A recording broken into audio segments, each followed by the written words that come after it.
Curfew গড়িয়ে আজ চতুর্থ দিনে রাজধানীর বিভিন্ন পয়েন্টে পুলিশ, বিজিবি, সেনাবাহিনীর টহল ছিল চলমান।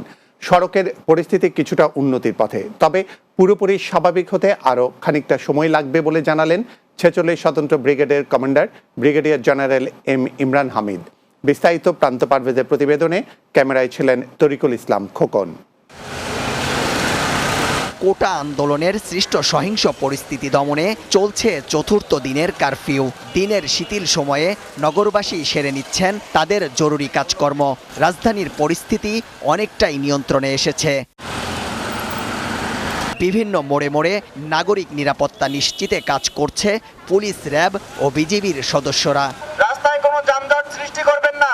রিকশা, অটোরিকশায় অতি জরুরি কাজ সেরে নিচ্ছেন নগরবাসী। তবে পড়তে হচ্ছে আইন শৃঙ্খলা বাহিনীর জেরার মুখে। সাধারণ জনগণ যাদের অতীব প্রয়োজন, এই অতীব প্রয়োজন মেটানোর জন্য আমরা ঘর থেকে বের হয়েছি। কারফিউ দেওয়ার পরে যে স্থিতিশীল মানুষের জানমাল রক্ষার্থে যা যা দরকার সরকার তা করেছে, সেই অনুপাতে রাস্তাঘাট মনে করেন সব কিছু মোটামুটি শিথিল আছে, মানুষ চলাফেরা করতেছে, কোনো সমস্যা নাই।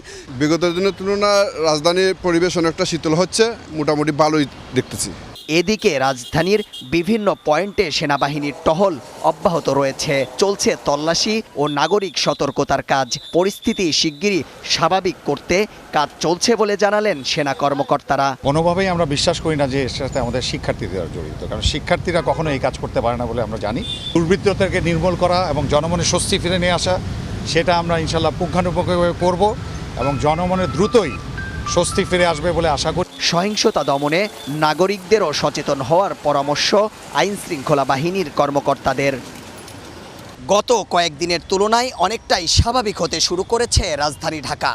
যে কোনো বিশৃঙ্খল পরিস্থিতি নিয়ন্ত্রণে সদা প্রস্তুত রয়েছে আইন শৃঙ্খলা বাহিনী।